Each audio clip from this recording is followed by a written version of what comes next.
বলবো না, এটা আমাদের দারিদ্রতা বলবো না, রিজার্ভ সংকট বলবো না, আমি বলবো যে বাংলাদেশের মৌলিক 1 নম্বর সমস্যা হচ্ছে করাপশন। এই জিনিসটা যদি আমরা সবাই মিলে দূর করতে পারতাম, আজকে আমরা বিশ্বের 8-10টা উন্নত দেশগুলো যেভাবে আগাচ্ছে তার চাইতেও আরো অনেক বেশি গতিশীল হতে পারতাম বলে আমি বিশ্বাস করি। কিন্তু দুর্ভাগ্যজনক হলো সত্য, আমরা 50 বছর 55 বছর হলো আমরা মাশাআল্লাহ স্বাধীন হয়েছি, এখন পর্যন্ত আমরা একটা মিসাইলও বানাইতে পারি নাই। উত্তর দেন আমার কথা।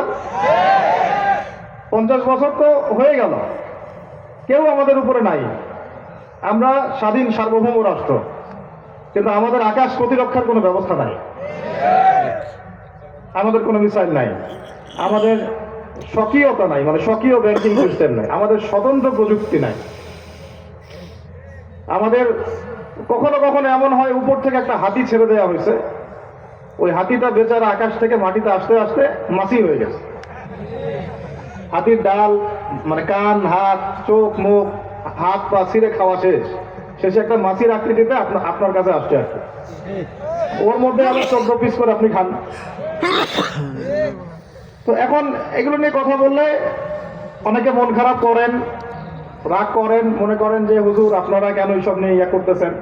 আমরা কি জাতির বাইরের অংশ না?